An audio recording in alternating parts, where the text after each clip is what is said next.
Olá, eu sou o Francisco Pinto Balsemão. Este é o podcast Deixar o Mundo Melhor.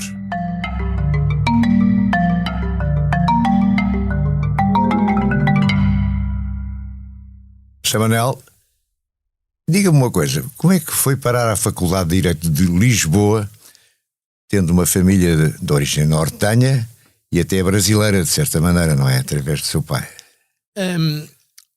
Bom dia ou boa tarde, em primeiro lugar. Francisco, é um prazer estar aqui consigo. Eu vivi em Lisboa, nasci em Lisboa. Minha família, do lado do meu pai e do lado da minha mãe, é toda de Trás-os-Montes. E o meu pai, de facto, nasceu no Brasil. O meu avô estava no Brasil, depois voltou para Portugal.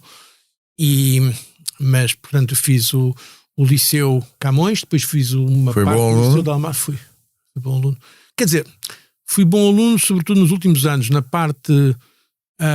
era melhor a letras do que a ciências, no Camões. Era bom em português e francês e história, não era tão bom em matemática ou em ciências, mas depois na parte, era a antiga linha E, das pessoas que já iam para direito, e aí tive bastante boas notas, exatamente. E a Faculdade de Direito de Lisboa, portanto, foi a hipótese normal. Agora discute-se muito a escola pública e a escola privada, pois eu fiz escola, a minha mãe era professora de liceu, mas também foi diretora de um colégio privado e fez questão de eu andar sempre na escola pública, na escola primária pública, no liceu público e na Universidade Pública. E então foi para a Faculdade de Direito. E depois foi para a Faculdade de Direito de Lisboa porque, bom, aí tem uma história interessante. Eu queria ir para a literatura, para letras. Mas a minha mãe, que tinha muita influência em mim e me marcou muito, disse algo que era talvez politicamente incorreto hoje em dia. O quê? Letras? Isso é só para raparigas. Se queres ir para essa coisa das humanidades, tens que ir para direito. Porque a minha família, toda a minha família que tirou o curso superior é tudo da área das ciências, da medicina, da matemática, da engenharia. Portanto, eu fui, digamos assim, a ovelha negra desse ponto de vista da família. Fui o primeiro que foi para as humanidades. E direito era, digamos assim, aquilo que era aceitável aos olhos da minha mãe. Portanto, não foi tanto por entusiasmo pelo direito, mas porque era o curso de humanidades que era, digamos, aceitável para a minha mãe. E eu teria preferido ir para letras, porque o que eu gostava e que eu gosto ainda hoje... Você entra em direito pouco antes do 25 de Abril, não é? Exatamente, em 73. E depois aparece aí nos jornais e tudo isso como importante e agressivo dirigente do MRPP. Exatamente. Como é que isso acontece? Bom, explicar isto aos olhos de hoje parece de facto qualquer coisa de absolutamente absurdo, mas é preciso colocar as coisas no seu contexto. Eu era já, antes do 25 de Abril, contra o regime, e há tudo o que fosse manifestação contra o regime, nomeadamente na área colonial, anticolonial, mais concretamente. Já no Liceu de Almada estava ligado ao MAESL, que era um movimento associativo de estudantes do ensino secundário de Lisboa. E na Faculdade de Direito de Lisboa só havia dois movimentos associativos antes do 25 de Abril, pelo menos com alguma expressão. Era um do Partido Comunista e outro do MRPP. E porquê é que não quis o Partido Comunista? Bom, eu espontaneamente foi... A seguir ao 25 de Abril, o Partido Comunista tomou conta da Faculdade de Direito de Lisboa, que tinha sido encerrada pelo regime, e sem eleições fizeram assim uma Assembleia Geral à pressa e declararam-se praticamente a direção da Associação Académica. E o MRPP protestou. Aliás, foi Maria José Morgado. Lembro que fez um discurso extremamente inflamado. Portanto, a Maria José Morgado era a sua camarada de armas. Na altura, ela já estava no MRP, eu ainda não. Sim. E ela pareceu-me ter razão naquele protesto contra a forma como o Partido Comunista tinha tomado conta da associação. E fui logo a uma reunião e depois fiquei nesse movimento associativo e, de facto, fui eleito cabeça de lista por uma lista patrocinada pelo MRP, chamada DPA, Direção Provisória da Associação, que foi a primeira eleição no Portugal após o 25 de Abril de uma dita organização de massas, associação de estudantes ou sindicato, que o Partido Comunista perdeu. E na altura teve um grande... Foi em 75, no pleno verão quente. E ficámos à frente na altura da Faculdade de Direito de Lisboa.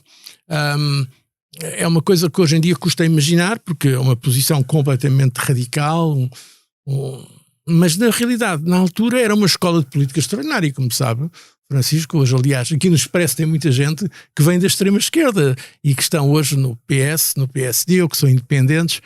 Foi algo que marcou muito a minha geração, essa revolução. Para mim, aliás, juntamente com o dia em que recebi em nome da União Europeia o Prémio Nobel da Paz, o dia mais importante da minha vida pública foi, sem dúvida, o 25 de Abril. O dia mais feliz da minha vida, desse ponto de vista, tirando, obviamente, as coisas mais privadas. E no 25 de Abril estava ainda em direito? Não, eu estava. Tinha entrado em outubro de 73, o Abril foi, obviamente, em 74. Estava no primeiro ano da faculdade, que era, obviamente, o ano que tinha mais estudantes. Aliás, era bom aluno. E isso, aliás, depois facilitou-me, porque eu tinha certa credibilidade, tendo tido boas notas nas frequências, para reclamar as chamadas passagens administrativas, o que teve logo um grande apoio, digamos, do primeiro ano e dos outros anos. Mas em matéria de ensino, de aulas, etc., foram uns anos um bocado turbulentos. Bom, aprenderam-se outras coisas muito, muito interessantes também. A vida não é só os livros. E depois, obviamente, tive a ocasião de recuperar, tive que repetir cadeiras, para ter, aliás, uma média que me permitiu ficar como assistente na universidade em 78. Ficou assistente em 78? 78. E quanto também, tempo é que está cá ainda? Não, depois vai para Genebra, não é? Exatamente, depois tive um ano como assistente em Direito Internacional Público e depois fui para Genebra, onde fiz uma equivalência para Ciência Política e Relações Internacionais. E porquê que foi para Genebra? Bom, concorri a vários sítios com bolsas de estudo, e nesse caso ganhei uma bolsa de estudo do governo suíço e foi-me recomendado aquele departamento por ser bastante aberto, com muita gente de todo o mundo, Universidade de Genebra, onde passei 6 anos e depois também lá fiquei a dar aulas e depois voltei para Portugal. Mas chegou a ser docente aqui em Direito já depois de voltar de Genebra? Não, porque depois não houve oportunidade.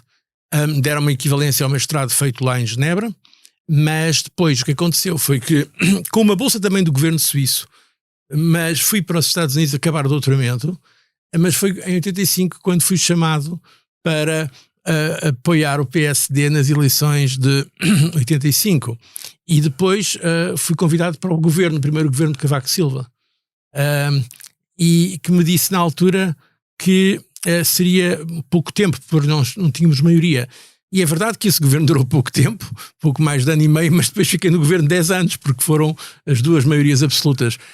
Portanto, saí da universidade, estava na Universidade de Georgetown, em Washington, que era lá que tinha ido com uma bolsa suíça, e vim para Portugal. E aí volta à Faculdade de Direito ou já não? Não.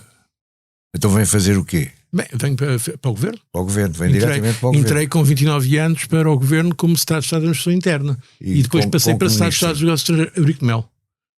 Pois, mas na prática o que eu fazia, que era o mais interessante, é que fazia parte de uma espécie de grupo de análise política informal que o primeiro-ministro, então, Cavaco Silva, reunia às quartas-feiras para definir a estratégia Quem eram os política. Outros, lembra-se?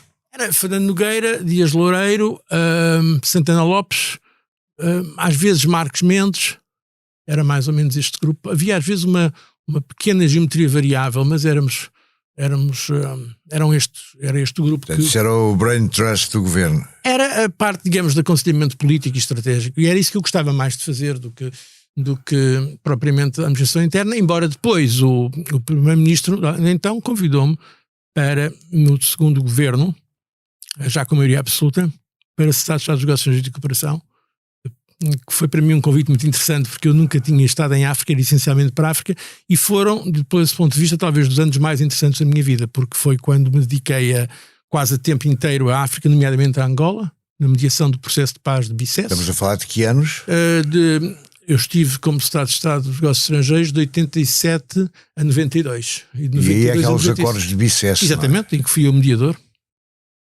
E estes acordos de Bicesse tiveram importância. Bom, então foram eles que permitiram as primeiras eleições livres e justas e democráticas em Angola, assim consideradas pela comunidade internacional, e constitui ainda hoje a base, porque depois, infelizmente, uma das partes não aceitou o resultado das eleições, reacendeu-se a guerra, infelizmente, qualquer maneira conseguimos durante algum tempo a paz, mas todos os conceitos, nomeadamente o conceito de Forças Armadas Angolanas unificadas e não 2 exércitos, a própria organização do Estado, todo o conceito estava ali em Bicesse, e isso é reconhecido hoje pelas autoridades de Angola, que dizem que foi Bicesse que de facto definiu a própria integridade do Estado angolano. Na altura havia quem apostasse numa separação, numa divisão, numa partilha de Angola, e de facto, por isso foi de facto uma imersão total na vida africana e na política africana, em situações limite, onde nós, Portugal, fomos um mediador.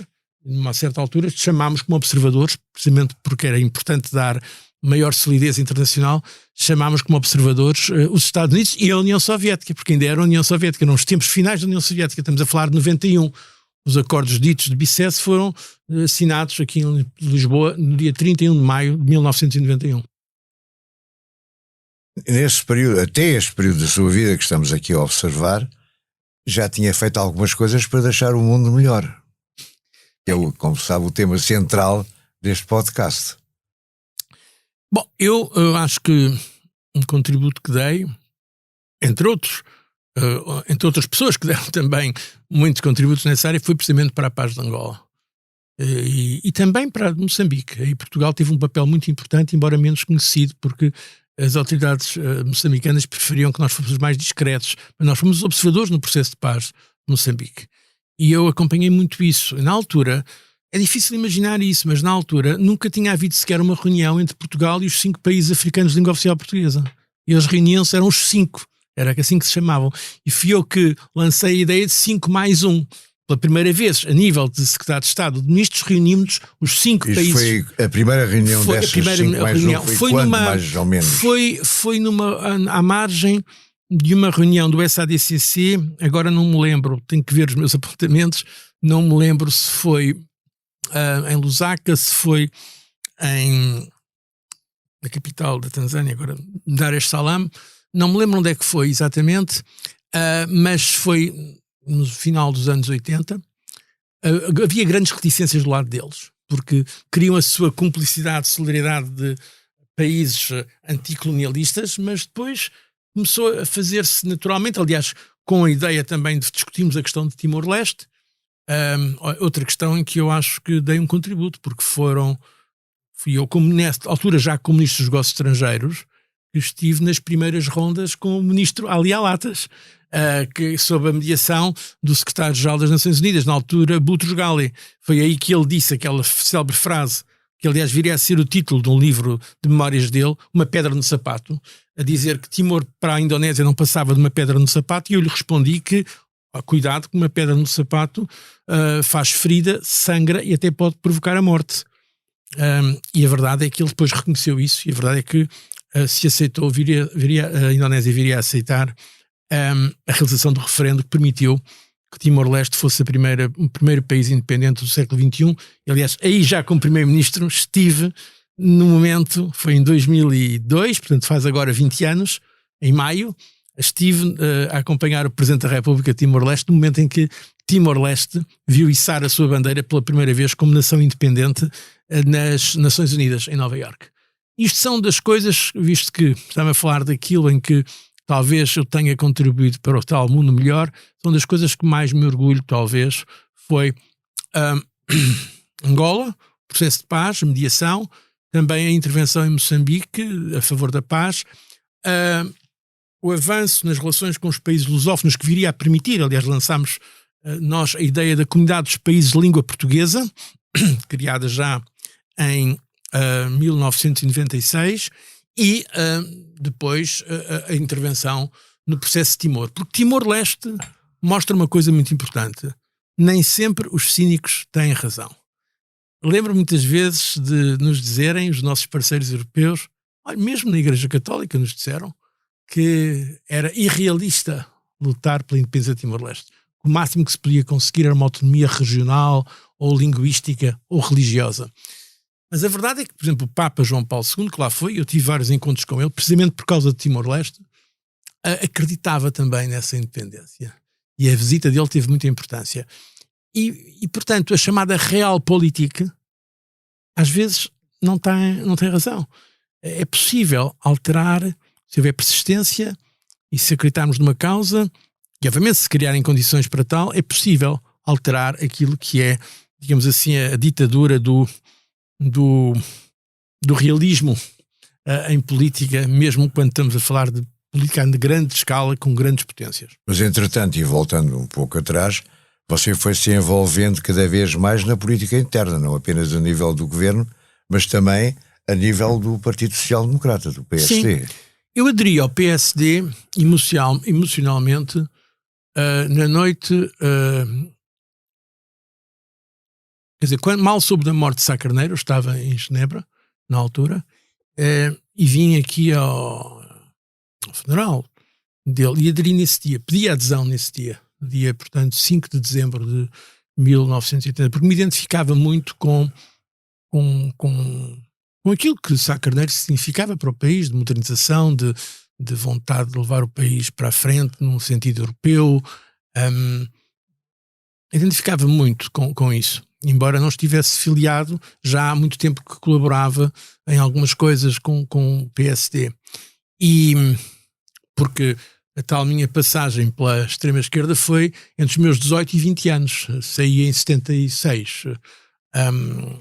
Logo no E início quem é de que 76. assinou a sua ficha de inscrição? Foi Pedro Santana Lopes. Porque eu conhecia, ele na altura, aliás, tinha sido assessor do Dr. Sá Carneiro, no governo, e aliás foi por aí que eu tive também algum contacto, porque houve uns projetos para uma Constituição e eu, na altura, estava a estudar ciência política, enfim, lá pus lá dei algumas ideias, e foi por aí que vinha a entrar no PSD, que é o meu partido. E o seu partido, ao qual você adere, no qual tem uma carreira também, não é? Sim, eu não gosto da expressão carreira em política, acho que é a carreira diplomática, a carreira académica. Tal. Exatamente. Retiro o carreira e digo percurso. Pois, aliás, o Francisco é bem um exemplo de alguém que esteve nas mais altas posições do PSD e da política em Portugal e que não viu isso como carreira. A verdade é que saiu porque entendeu que devia fazer outras coisas e com grande sucesso. E tenho por isso muita admiração. Por isso é que, de facto, a política para mim não é uma carreira. Há uma carreira académica, há uma carreira militar, há uma carreira diplomática, mas não é uma função que em certa altura podemos ou não desempenhar. E sim, abracei isso com grande paixão, o PSD, entrei até nas lutas internas, como sabe. E não ganhou à primeira. Não. Perdi por pouco o Congresso quando Cavaco Silva saiu. Os dois candidatos principais à liderança eram Fernando Nogueira e eu próprio, no célebre Congresso do Coliseu. Perdi por pouco.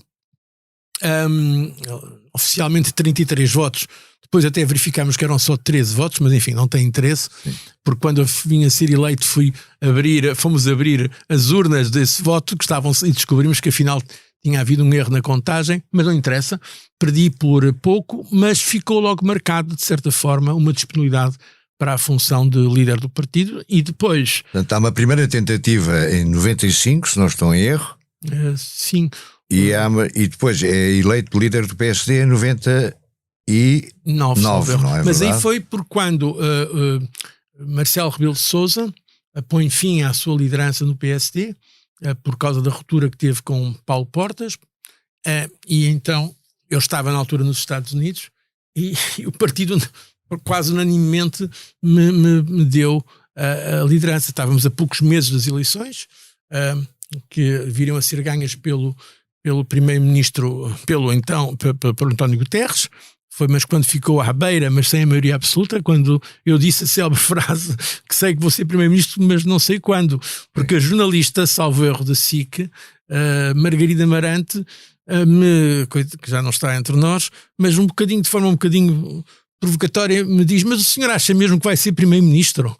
Bom, eu sabia que não ia ser naquelas eleições, não ia dizer que ia porque achava ridículo dizer isso, sabia, as sondagens eram claras, não havia a menor hipótese naquela altura de ganhar ao Partido Socialista. Eu disse: não, sei que vou ser, mas só não sei a quando. E foi depois, mais tarde, veio-se a dar isso quando, na sequência da derrota do PS e da nossa estrondosa vitória nas autárquicas de 2001, António Guterres se demite e vai haver eleições e o PSD consegue uma maioria muitíssimo clara e fizemos uma aliança com o CDS que nos deu a maioria absoluta. E depois aí verifica-se mais tarde a sua ascensão a primeiro-ministro, não é verdade? Exatamente. E essa sua carreira como primeiro-ministro, como é que a caracteriza? O que é que acha que fez de importante, relevante, para deixar o mundo melhor, digamos? Bom, aí os objetivos eram, de facto, tentar corrigir alguns desequilíbrios orçamentais grandes e era lançar algumas reformas. Esse trabalho, tenho que reconhecê-lo, foi interrompido porque decidi aceitar um convite para me candidatar à liderança da Comissão Europeia e em 2004 sou eleito pelo Parlamento Europeu, depois de ter sido indicado pelos meus colegas chefes de governo da União Europeia, como candidato, sou eleito Presidente da Comissão Europeia. E, portanto, é um período de mais de 2 anos, mas um período relativamente curto, que foi interrompido por essa decisão. E deixa o governo, e acha que o deixou bem arrumado? Foi acusado na altura de apanhar o cavalo do poder em Bruxelas?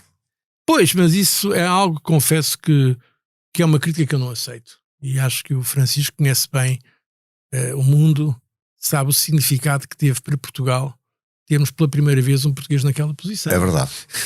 Isso é inquestionável. E eu ainda hoje, quando encontro os imigrantes, e na altura via o orgulho que eles tinham nesse facto.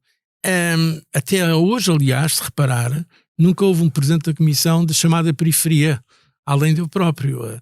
Foram todos os países fundadores, ou então houve um presidente da Comissão inglês, que é uma grande potência ao nível europeu, mas não houve nunca nenhum presidente da Comissão que não viesse dos países ditos centrais na União Europeia. E acho que foi a decisão correta em termos nacionais. Não fui de férias, nem fui para o dolce far niente. Não, fui para uma missão que é com certeza tão ou mais exigente que a de Primeiro-Ministro, que é Presidente da Comissão Europeia. E por isso é que eu compreendo perfeitamente a frustração de muitas pessoas que me apoiavam e que acharam de alguma forma que eu os tinha abandonado. Eu compreendo isso perfeitamente e respeito muito isso, mas também não aceito certo tipo de críticas que me parecem injustas. Por exemplo, o meu colega belga, Herman Van Rompuy, que viria a ser Presidente do Conselho Europeu mais tarde, no meu segundo mandato, ele tinha sido Primeiro-Ministro da Bélgica, aliás, menos tempo do que eu, saiu, e isso foi uma crise enorme, porque demorou um imenso tempo recorde a formar novo governo, e ele diz-me que na Bélgica foi beatificado, canonizado, de tal forma os belgas ficaram orgulhosos por terem um belga Presidente do Conselho Europeu, que aliás é uma posição, como sabe, menos influente que a de Presidente da Comissão. Bom, eu não pretendo ser canonizado nem beatificado, mas também não me parece justo estar a ser, digamos, demonizado porque fui para um cargo de tanta relevância também para o nosso país. E como Presidente da Comissão Europeia, o que é que destaca? Olha, destaco a resistência e a resposta à chamada crise financeira e crise da dívida soberana. Na altura muitos previram o Grexit, e se houvesse Grexit, se a Grécia saísse do euro, Portugal seria o próximo. E a verdade é que provámos que a resiliência do euro era muito maior do que aquilo que se dizia. Destaco a reforma institucional. Lembro que no início do meu mandato foi chumbada a Constituição Europeia. José Manuel foi contra a Constituição Europeia. Não. Eu fui a favor da Constituição Europeia. Não foi? Foi a favor? Fui a favor, completamente a favor. Estive, aliás, lá na cerimónia da assinatura. Só que a Constituição Europeia viria a ser chumbada por 2 referendos em França e nos Países Baixos. E depois muita gente também dizia, cá está os habituais cínicos, que a Europa não iria ser capaz de sair daquele imbróglio institucional, e a verdade é que conseguimos depois com o Tratado de Lisboa. Portanto, também dei um contributo para que fizéssemos o Tratado de Lisboa, que no essencial, aliás, mantém o conteúdo da Constituição, ainda que com menos ambição em alguns aspectos. Também me orgulho muito de ter lançado o chamado pacote das alterações climáticas e da segurança energética, que foi Europa 2020, que colocou a Europa claramente, ainda hoje está, na liderança global de luta contra as alterações climáticas. Portanto, e muitas outras coisas, porque na Comissão Europeia, como se sabe, toca-se todos os domínios. Eu agora não quero estar talvez a falar demasiado sobre isso, mas para além da importância que teve para Portugal, eu acho que onde dei um maior contributo foi mostrar a resiliência da União Europeia, que é maior do que aquela que se lhe reconhece, quer no aspecto financeiro, quer no aspecto institucional e político, e também depois na luta contra as alterações climáticas. E foi reeleito. Fui reeleito. Porque penso que é uma prova positiva. Muito positiva, porque já tinha havido um presidente que tinha feito 2 mandatos, Jacques Delors, mas na altura não era necessário ser eleito no Parlamento Europeu. E o voto no Parlamento Europeu é um voto secreto, em que os partidos não seguem necessariamente as indicações das suas capitais. Por isso, acho que foi a prova de que, pelo menos, não havia um juízo negativo acerca do meu primeiro mandato, depois que me permitiu fazer esses 2 mandatos. Tenho pena de não ter conseguido fazer, muito rapidamente. Bom, ainda há dias estive com um jantar que simpaticamente a chanceler Merkel me ofereceu, como despedida de chanceler, a sós, lá na chancelaria. Tete a tete com a chanceler Merkel. Sim, na despedida dela, é isso? Exatamente, mas a sós. E tivemos a passar em revista muita coisa.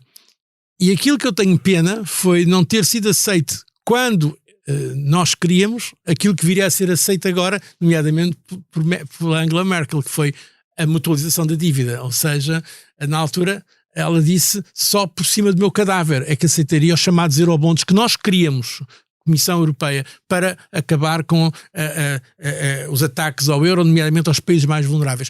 Foi agora, como resposta à pandemia, que finalmente os governos mais relutantes nisso, nomeadamente o governo alemão, aceitaram aquilo que para mim era uma evidência, que mais tarde ou mais cedo, se quer ter uma moeda única, tem de haver alguma forma de mutualização da dívida. Portanto, foi isso. Talvez eu não tenha sido...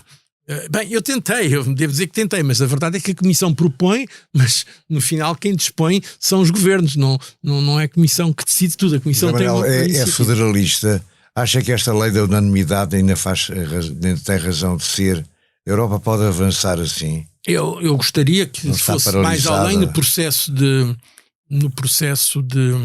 integração. Mas ao mesmo tempo, aqui sim sou realista. Acho que temos que avançar ao ritmo que as nossas opiniões públicas e as nossas democracias aceitam. E acho que neste momento não há ainda condições para esse salto para uma Europa federal ou federalista, embora já haja muitos elementos de natureza federal na União Europeia, desde logo a moeda única, o próprio Banco Central Europeu, a própria Comissão, que tem poderes supranacionais. Portanto, já há muitos elementos de caráter federal. A eleição direta pelo Parlamento Europeu, dos deputados para o Parlamento Europeu, o próprio princípio do primado do direito comunitário sobre o direito nacional. Enfim, há muita questão. Mas eu acho que a Europa, no futuro previsível, vai continuar algo assim híbrido. Não é uma organização internacional intergovernamental clássica, mas também não é um Estado, e não vai ser um Estado. E às vezes o nosso erro está em querer analisar a União Europeia como se fosse um Estado, quando é evidente que ela não é um Estado. Portanto, dizerem que a União Europeia não tem a coerência de um país, para mim é óbvio que não tem e nem pode ter a curto prazo. Mas de dizer que a União Europeia é, de longe, a experiência mais avançada que alguma vez houve na história de integração regional em paz e em democracia, isso é que devia ser reconhecido. Isso nem sempre é reconhecido. E eu acho que devia ser mais reconhecido. Há quem entenda que isso não chega. Eu entendo que é preciso mais e mais depressa, mas enfim, isso é outra discussão que não vamos ter aqui. Estou aqui para o ouvir, não para me ouvir a mim próprio. Agora diga-me uma coisa, pós-Bruxelas, sentiu um certo vazio? O dia em que de repente, é de um dia para o outro, não é? Deixou de ser presidente da Comissão. Não, sabe que muita gente, até da minha família, depois de ter estado tanto tempo em posições oficiais ou quase oficiais, porque líder da oposição é praticamente uma posição oficial, e de ter estado com todas as prerrogativas do poder, desde o carro oficial ao gabinete, etc., muita gente pensava que seria difícil adaptar-me à vida normal. E ficaram muito surpreendidos quando eu me senti muito bem nisso, porque andar por esse mundo fora sem segurança, francamente, tem também muitas vantagens. E por isso fui para os Estados Unidos. fui professor convidado na Universidade de Princeton, 1 ano e meio, e nesse aspecto adaptei-me perfeitamente bem a uma nova vida, embora depois tivesse, em 2016, de facto, enfrentar uma tragédia que foi a morte da minha mulher. Que o Francisco também conheceu bem. Há um outro aspecto da sua vida mais recente que é muito importante, que tem a ver com todo este problema da pandemia e das vacinas, e que é aquilo que tem o nome de Gavi. Exatamente, é Global Alliance for Vaccines, a Aliança Global para as Vacinas. Eu aceitei ser presidente da Gavi, uma coisa que faço pro bono, desde janeiro de 2021, que é uma organização que se dedica a vacinar, sobretudo, as crianças nos países menos desenvolvidos. Mas agora, com a emergência do Covid-19, juntou-se à OMS, a Organização Mundial de Saúde, e a outra organização chamada CEPI e a Unicef, e criámos a COVAX para distribuir vacinas, sobretudo para os países com menos recursos. E conseguimos, no dia 17 de janeiro, 1.000 milhões de doses já distribuídas. É a maior operação do ponto de vista logístico alguma vez feita em termos de distribuição. Mas essa organização tem poderes de decisão. Exatamente, é quem compra. E é possível gerir. É complicado, não é? É quem compra as vacinas, e fizemos agora a distribuição, juntamente com a Unicef e a OMS, a 144 países ou territórios. Portanto, em termos multilaterais, é de longe a maior operação alguma vez feita em termos de saúde pública a nível global. E agora mesmo vamos lançar mais uma campanha, porque infelizmente a pandemia não está ainda terminada, longe disso, com esta variante e a possibilidade de outras variantes, e por isso é algo muito, muito importante e também muito complexo. E eu presido ao Conselho de Administração, que curiosamente tem 28 membros, que era exatamente o número de membros que eu tinha na Comissão Europeia. Então está habituado aos 28, porque assim não fazem confusão. Sim, mas agora na União Europeia, como sabe, já são 27. Mas esta instituição é obrigada a tomar decisões muito rápidas. Sim. E qual é a execuibilidade? Como é que depois se asseguram a execução dessas decisões? O que faz essencialmente é comprar vacinas, e como compra em grande número, consegue os preços mais baixos do mercado. E depois pode doar, graças aos doadores, que são a União Europeia, os Estados Unidos da América, Japão, são os maiores doadores, podemos colocá-las a custo zero nos países mais vulneráveis. Por exemplo, Cabo Verde. Ainda agora estive numa conversa com o primeiro-ministro de Cabo Verde, porque também mais de metade das vacinas que chegaram à África, que ainda são muito insuficientes, mas foram doadas pela COVAX. O que nós conseguimos o ano passado foi mais de 10 mil milhões de dólares de contribuição dos países doadores, que nos permitiu negociar com as farmacêuticas e, embora numa certa altura tivéssemos o dinheiro e não tivéssemos vacinas, porque infelizmente houve restrições à exportação, houve a pandemia também na Índia, que era o maior produtor de vacinas nessa altura, e portanto houve alguns atrasos. Mesmo assim, estou contente porque agora conseguimos recuperar alguma parte desse atraso e passar a marca dos 1.000 milhões de doses no início do ano. É ainda aquém do nosso objetivo, mas é um excelente resultado, e vamos agora intensificar a e qual é o ritmo dessas reuniões? Quando é que tem a próxima, por exemplo? Bom, eu tenho, todas as semanas tenho reuniões. Podem não ser a reunião de todo o board, do Conselho de Administração, mas são reuniões dos diferentes comitês. Por exemplo, há uma reunião que é chamada Market Sensitive Decisions Committee, que é o que toma as decisões da compra das concretas vacinas. Sim. Então aí há obviamente que ver os diferentes aspectos económicos, financeiros, geopolíticos, prioridades, a variedade do portfólio. Portanto, são questões extremamente complexas. Cá está, entrei também num domínio novo, no qual não tinha uma experiência direta, que é o domínio da saúde pública, mas tinha experiência de governação de organizações complexas. E para deixar o mundo melhor. Sim, espero bem que sim. E, entretanto, apareceu-lhe este convite, chairman, não executivo, do Goldman Sachs, que é uma grande instituição financeira. Do Goldman Sachs International, que é uma subsidiária da Goldman Sachs Global. Sim, e apareceu esse convite, como apareceram outros, e eu aceitei, porque era também algo que ainda nunca tinha feito. E de facto...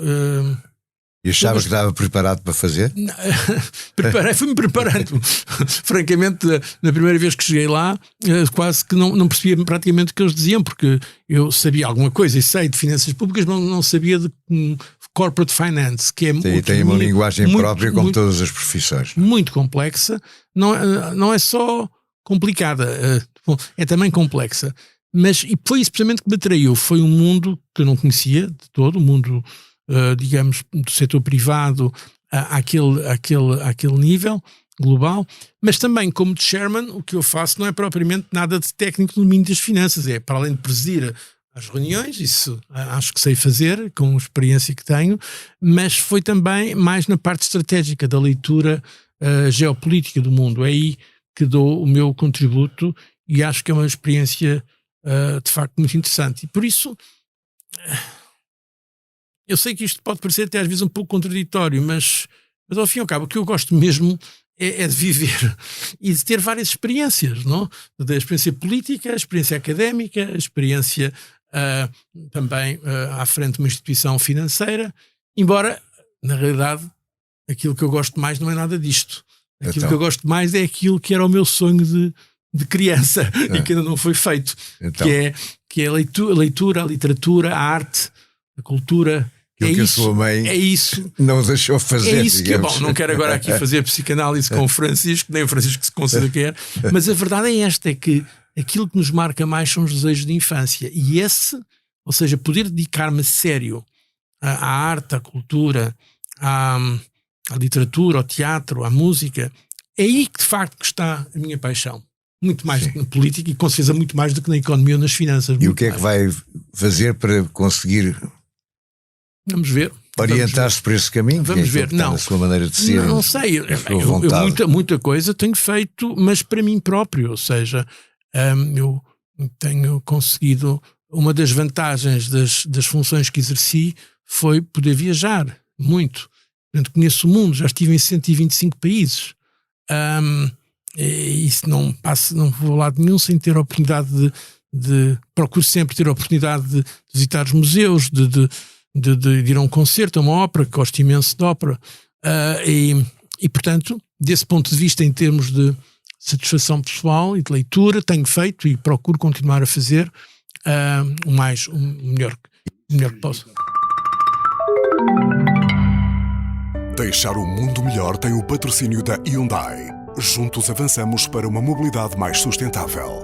Porque o que move a Hyundai hoje é garantir um mundo melhor às gerações de amanhã. Hyundai. Mudamos o futuro. E isso transmite aos seus 3 filhos?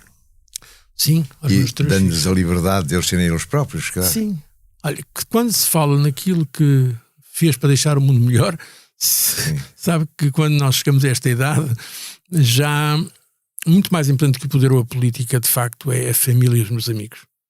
E isso não tenho a menor dúvida em dizer. É muito mais importante o amor e a amizade do que a política, ou o poder, ou a economia.